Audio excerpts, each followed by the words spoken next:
Lucas Miles Show. Welcome to the Lucas Miles Show. I'm your host, Lucas Miles. Welcome to the Lucas Miles Show. I'm your host, Lucas Miles. On today's episode, I'm excited to welcome friend and entrepreneur Gigi Butler. You might know her from Undercover Boss or being the founder of Gigi's Cupcakes, but now Gigi is up to something new, and she's going to tell us all about it on this episode. And when Gigi's not cooking up some new recipes for all of America to enjoy, she's also an incredible speaker and really just an amazing woman of faith. My wife, Chrissy, and I have had a chance to get to know her over the last year. Actually had her up for an event here in South Bend that she spoke at along with my wife, Chrissy. We hit it off, and I'm really excited to have Gigi on today's episode. I think you're going to love today's episode, but before we get to it, here's a little bit about our sponsor. This episode is brought to you by Cove. Head over to covesmart.com to find out more. My house is protected by Cove, 5-star home security system without contracts or headaches.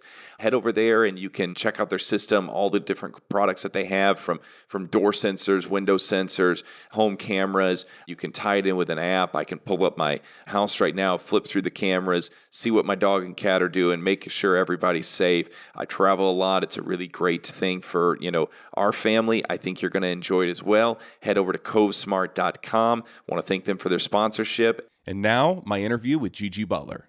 Welcome to the Lucas Miles Show. I am your host, Lucas Miles, and I'm here in wonderful Nashville, Tennessee with my friend and guest today, Gigi Butler. Hello. Good to see you. Very good to see you. I'm really glad this worked out. Me too. This is great. And I've done 100 episodes of this show. Wow. And a lot of times people, when they come on, it's oftentimes the first time I meet them. Right. I've had some right. repeat guests and those things in the past. Right. But it's wonderful to have somebody on the show that I've already gotten to know. Right. And it's who's already a friend. That's right. That's always good. So am I 101? You're probably like 104. Okay. But yes. But perfect. Yes. Good. Let's talk a little bit about maybe going backwards, Okay. because a lot of people know you as the Gigi's Cupcakes. Yes, the Queen of Cupcakes. And so which you have, right. You want to hold those up for us to... Yes, my little loves. My yes. first babies, actually. And this is what they look like. Delish. And we have over 100 stores in 24 states. So wow. Lots of people know about us. What year did you launch Gigi's Cupcakes? February 21st, 2008. I just had my 12th anniversary. Oh, wow. Yes. Okay. Yes, it was very bittersweet. So now we have some new news that's happening. Right. And I think if they followed your story, you've Right. been on, Undercover Boss, you've told your story on a lot of national news outlets. Right. We got the chance to know each other a little bit here this last year at the Women's Advance that we did in South Bend, Right. Indiana that my Conference. wife hosted. People have heard your story kind of starting from really cleaning toilets, right, to all of a sudden creating a, kind of Empire. multi-million-dollar, how many Empire. states were you in? 24 states. 24 states. Yes. When I go and I publicly speak across the country, people are like, I just thought you were just a cupcake lady with a silver spoon in your mouth. I'm like, oh, honey, that is not me at all. Yeah. Because I started cleaning toilets at 15. Gigi's Cleaning Company. Wow. Started cleaning houses. I was very industrious. I came from a family that were very entrepreneurial. My dad was just, let's get into arcades or potbelly pig business or hair salons, whatever it was. But what I was taught was just go for it, feel the fear, but feel it anyways and power through that fear. Mm-hmm. And if you fail, you fail. God's got your back. Yeah. So I was raised that way. Not a lot of people have been raised that way. So they don't have that feeling of fear. Yep. So Yep. fear is a huge obstacle to people. So there's some new things happening. Right. And I think there's a story behind this. So I want to go, a lot of people have heard the past story and it's worth hearing again, but I want to Right. make sure we give time for Right. this new endeavor. The new fear? You have a new fear that you just announced here in the last couple days. Right, Tell us about I that. did. Well, I'm very excited. I've had the honor of being Gigi of Gigi's Cupcakes, and it being my brand and my first baby for 12 years, and something that was more of an American dream because I literally started cleaning houses, and from that had this dream to build one cupcake shop, not 120 cupcake shops. So it just, people really got into that because they loved the fact that if a house cleaner could do it, and God can make that way, then I Yeah. could do it, right? Yeah. So they really got like, wow, if she can totally change her life and recreate herself, so can I. Yeah. So I went from that, then I sold the company in about 4 years ago. Okay. And still was the face of the brand, still had the original store, but started really having a lot of hard times with the company and being the face and fighting, because when you lose your baby, and they write books about this, I mean, you can read it all over the world, that when the founder leaves the company, Yeah. it's a total change because the founder doesn't have control anymore. Mm-hmm. And the people that buy the company, they have the control. Yeah. So they've done a lot of good things, and I wish them all the best, and it's a beautiful brand. Yeah. It has been my baby, though, so how do you let go of your baby and try to recreate yourself again?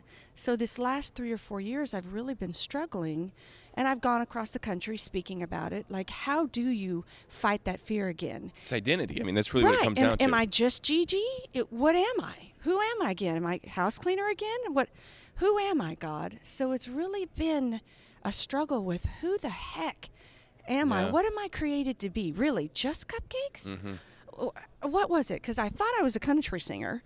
Then I wasn't that. Then I thought I was this. And so it's been fighting that fear again. Yeah. And I finally went through this last year of, okay, what if I completely let go of Gigi's?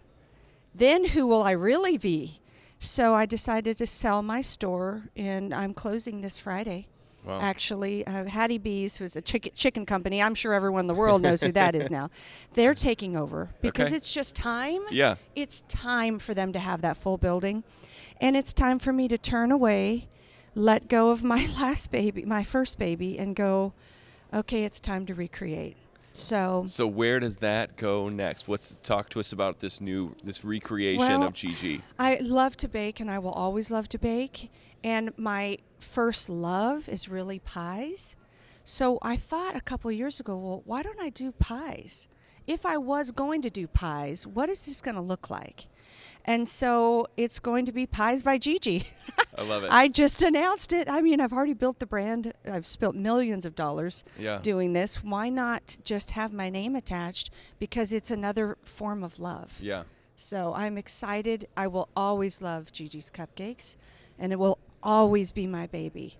So let's talk about the practical side of this for a second. Right. Pies. Right. So break it down. What kind of pies do we have at Pies by Gigi's? Well, we're going to have a more of a French farmhouse theme where you come in and have a great cup of coffee, and you have breakfast Some quiches, savory pies, handmade pies, tater tot casserole, Gigi's famous chicken pot pie, take and bake.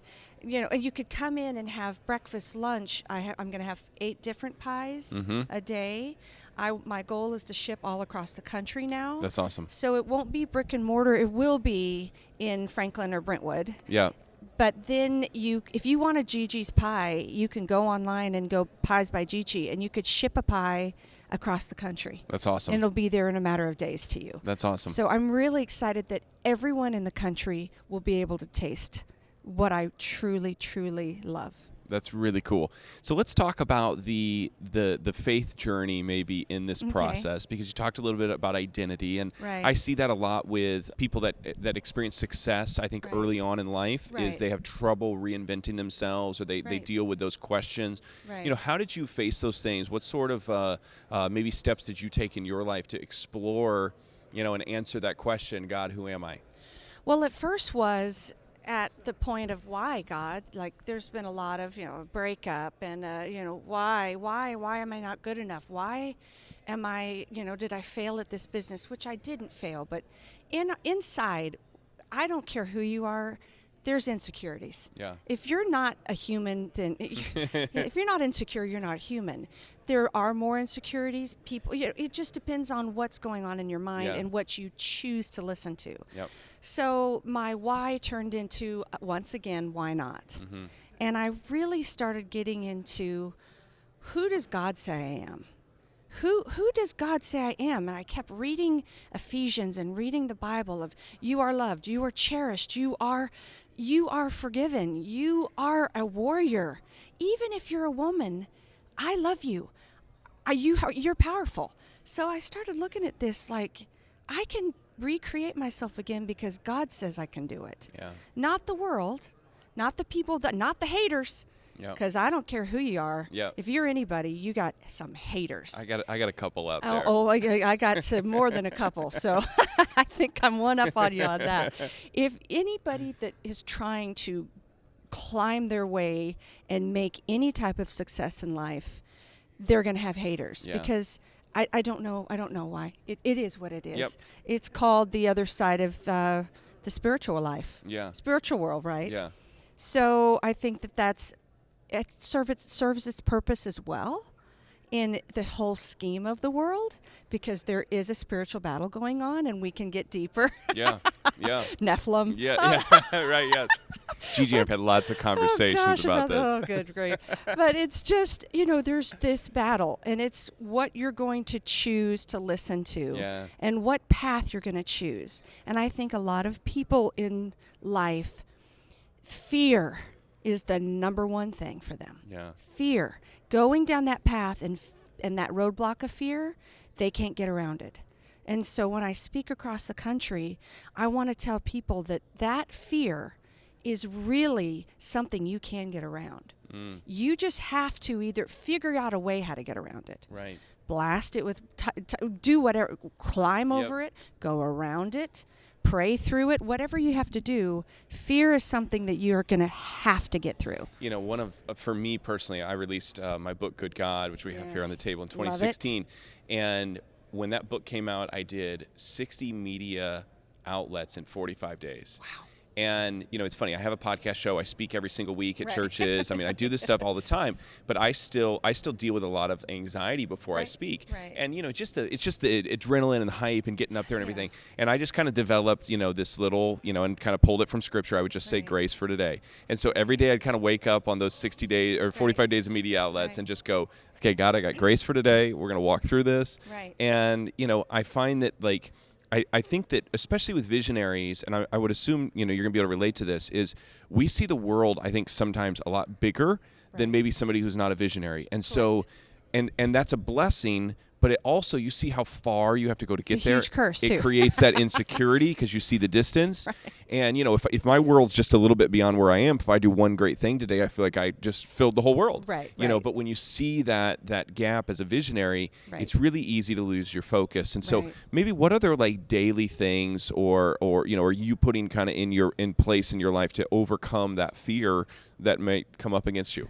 Well, I think it's really important what you said about there's different types of people, and God has made us all different, but people that have vision and that think outside their box live in a different realm. I mean, we just do. Yeah. It's such a bizarre, my mind never shuts off because it's completely always creating. Yeah. And sometimes they fail. And someone told me the other day, which I thought was very interesting. They said I was speaking at an event, and someone come up and touched me, said, everything you touch turns to gold. And I'm like, honey, do you know how many things I've touched this year that hasn't turned to gold, that's kind of wasted away? Right. Follow me around for a day. But I've been bold enough to touch everything so I could turn something to gold. Yeah. That's the thing. That's being cool. bold enough. So what I daily do, like this morning, I got up and I listened to You Say by Lauren. I'm going, you say I am loved. Yeah. And I thought, okay, God, this is what you're saying about me. So today is this day, and this is what I'm going to think. So that's cool. It's really preparing yourself. And it's also, I always say, thy strength, God, thy strength. Because when you ask God for strength, he gives it to you. It's amazing. Yep. It's amazing how that works. Yep. And I just say, thy strength, God, because it's been a really, truly bittersweet, hard couple of weeks with lots of things. I'm literally saying goodbye and turning away from my baby this Friday and closing my doors. And it is the hardest thing I've ever had to do. I guess now this is the 5th hardest thing I've had to do. Number 1 was birthing a company. Number 2 was birthing a child. Number 3 was being on Undercover Boss. Number 4 was writing a book. And number 5 is saying goodbye to my child. Yeah. Not goodbye, but go to college and grow and do your thing and what you're supposed to be. Yeah. So this is my fifth hardest And the cool thing. thing is that it's perpetuating beyond you, which is, I think, the goal of any entrepreneur. Right, it is. And it's creating a realm where you get to kind of go out and rekey this new thing. Right. Talk to us a little bit, because I want to make sure we hit this too. You have a book. I want to make sure our do. listeners and watchers get to maybe pick up a copy of that. It's called The Secret Ingredient. Yes. Lessons for Business and Life. And it talks about my story going from the beginning. But how it starts is that it starts the day that I opened the cupcake shop, and how scared to death I was. I was in a fetal position, crying, going, I have $33 left to my name, and I have what am I going to do? Yeah. And I just opened my doors, and it started from how good God is to where I was clueless. I didn't know what I was doing. I had $33. Everyone's like, "What's your marketing plan?" I'm like, "I have $33. I don't have a marketing plan." To, going through my life, and then Right. at the end of every chapter is a business lesson, and then a recipe That's cool. of what that fits that chapter. We have a lot of entrepreneurs that listen and watch the program, and so I Right. think I would highly recommend that. It's a great resource. Thank and somebody you. who's gone through these things and been able to figure that out. I know Right. when I had my first film landed on Netflix. Right. Now, that was a cool moment, Right. but it didn't change my life, and it didn't even change my bank account. And so, these things it's a slow process of Right. growth, and there's a lot of money Really. that goes into it. Did it it takes change time your to recoup. perspective, though? It did change my perspective good. because I thought it was going to change my bank account. And then I realized that doesn't. it takes a lot more. And, Yeah, but, right. I think that we had people around us that just assumed, Oh, I'm going my to be God. showing up in a limo next Oh, week or something. Do you know the bills I pay? Do you want to take on the? Do you want to take on the bills that's on my shoulders? I don't think you But do. when you're an entrepreneur, you just know, and you can really. Right. It doesn't matter how many zeros are behind whatever deal Right, you're doing. right. The principles are the same. And I Right. just said on another show here a minute ago, it's that grace plus hustle. Right. Which I probably need to copyright that phrase. You but really it's do. it's that grace plus hustle that kind of gets us like that connection to the Lord, and then putting our hand to the plow, Right. seeing it through, making Right. it happen. So now I'm assuming this Hashtag question. grace plus hustle. I like that. We're We gonna gotta add that to hashtag this episode today, for sure. For sure. So I'm sure that if somebody hasn't asked you this yet, they're going to soon. Okay. And that is, can we expect to see franchises in the future on Pies by Gigi? Absolutely not. Okay. That was the greatest experience that I've ever had, but something that it gives your baby away in a Yes. way, and no, probably not. Cool. I'm going to be happy with one store, one Yep. baby. I said that last time, Yes. but I will grow in a different We'll check way. back in next year, Yeah, and we'll check see back how in that's next going. Year, but I will, as of right now, no. All right, so everybody, to our watchers and listeners out there, grab a copy of Gigi's book, and coming this spring, early summer, head over to the interwebs and check out Pies by Gigi, and maybe place your first order for a pie. And Gigi, thank you so much for being on the Thank program. you. And you can always watch me on Instagram, official Gigi Butler. I enjoy your feed. You do a Thank great you. job with that. Thank you. So do you. Well, thank you. But you can see the process of me baking from scratch. I like it. Awesome. We're going to get some lunch, and you go Thank check you. out all the links that I have in the show notes, and check us out, a new episode. Gigi, thanks so much. Thank you. Hope you enjoyed today's interview with Gigi Butler. Make sure and head over to lucasmiles.org. We just updated the site. There's all sorts of goodies there you can check out, as well as make sure and hit the follow button or subscribe button on social media, as well as the podcast on iTunes or Google Play or Stitcher Radio or wherever you find yourself listening today. Have a great week. Thanks for listening to The Lucas Miles Show.